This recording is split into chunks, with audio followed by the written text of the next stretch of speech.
Ukweli ni kwamba Young Africans wanaikosea mamlaka. Young Africans wameikosea heshima bodi ya ligi, wameikosea heshima TFF, lakini pia wamewakosea heshima wadau mbalimbali wa mpira ambao mara nyingi wamekuwa wakipambana kuhakikisha kwamba wanasupport mpira wetu na kuwa mkubwa zaidi kwenye bara la Afrika, lakini pia hata nje ya mipaka ya bara la Afrika. Na nasema hivyo kwa sababu bodi ya ligi walitoa taarifa ya kuahirishwa kwa mchezo kati ya Simba na Yanga baada ya changamoto ambayo ilitokea kwa Simba jana kunyimwa nafasi ya kufanya maandalizi ya mwisho kwenye uwanja Benjamin Mkapa. Simba waligoma kucheza mechi ya leo kwa madai kwamba hawajakamilisha maandalizi yao, kitu ambacho kilipelekea pia bodi ya ligi kuahirisha mchezo wa dabi kati ya Simba na Yanga na kusema utapangiwa tarehe nyingine. Na baada ya bodi ya ligi kutoa ile taarifa, Young Africans wao walitoa taarifa yao wakasema wao wanajua mechi ni leo na wataendelea kucheza leo, lakini nilitegemea kwamba baada ya kuona bodi ya ligi wametoa ile taarifa, nao pia wangechutama, wangerudi kwenye uwanja wa mazoezi ama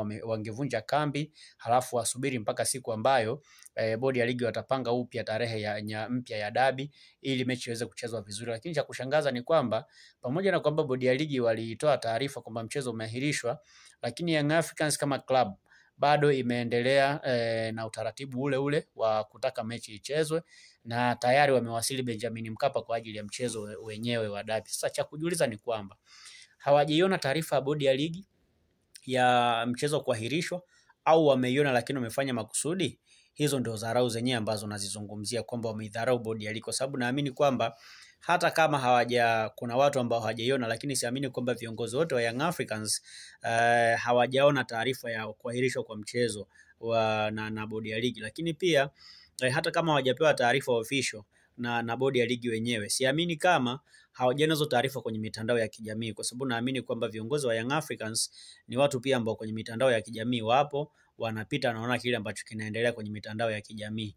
Kwa taarifa ya mchezo kuahirishwa, it is either labda hata kama hawakupata email official labda kutoka bodi ya ligi, lakini kwenye mitandao ya kijamii wameona, kwa sababu pia taarifa ya mchezo kuahirishwa haijatolewa kama tetesi, yani imetoka kwenye mitandao rasmi ya bodi ya ligi ndio ambao wametoa hiyo taarifa, na vyombo vyote vya habari vimeripoti hiyo taarifa ya mchezo kuahirishwa kwa kuitoa kwenye page official ya klabu ya bodi ya page ya ligi kuu, page ya bodi ya ligi ambao iko pale Instagram inaitwa ligi kuu, ndio account yao Instagram inaitwa hivyo.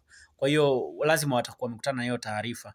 Kwa hiyo nilitegemea kuona viongozi wa Young Africans watarudi nyuma na watasubiri mchezo kupangiwa tarehe nyingine, lakini wao walichokifanya ni kuleta timu yao uwanjani kwa madai kwamba mchezo unaendelea, kitu ambacho sio sawa. Hii ni kuidharau mamlaka. Lakini pia cha kujiuliza ni kwamba kwa nini wameleta timu uwanjani ikiwa wanajua kwamba taarifa ikitoka kwamba mchezo umeahirishwa hapata kuwepo na waamuzi ambao watasimamia mchezo, yani manake hakutakuwa na force official, hakutakuwa na muamuzi wa kati wala kamishna wa mchezo. Yani manake hakutakuwa na muamuzi yoyote yule pale uwanjani, ila watakuwa wao wenyewe. Na kanuni nasema hivi, mechi itahesabiwa kwamba imechezwa ikiwa waamuzi wote wa mchezo watakuwepo, lakini pia timu na hiyo timu ambayo imefika uwanjani itakuwepo uwanjani. Sasa kwa sababu waamuzi hawatakuwepo, maana yake ni kwamba hiyo mechi hakuna. Ina maana wameenda tu uwanjani, lakini hakuna faida yoyote ambayo wataenda kuipata baada ya wao kuwasili uwanjani. Kwa hiyo ni swala tu la kutumia akili wala sio swala la kutumia nguvu. Wamejipeleka tu uwanjani, lakini hakuna mechi yoyote ambayo itachezwa, lakini pia hakuna muamuzi yoyote ambaye atakuwepo uwanjani wala kamishna yoyote wa mchezo ambaye atakuwepo uwanjani.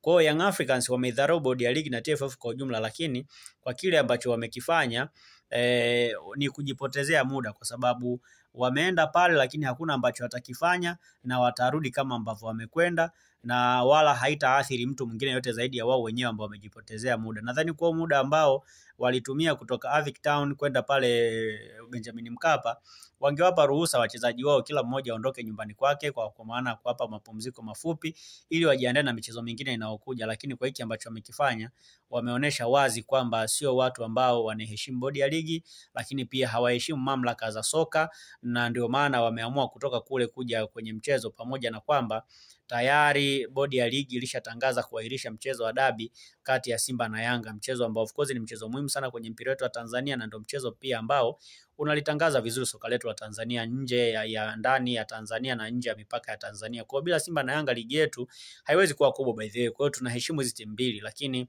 nazo pia zinapaswa kufuata taratibu ambazo zimewekwa kwenye mpira wa miguu ili kuhakikisha kwamba mpira wetu unachezwa kwa ubora ule ambao unatakiwa.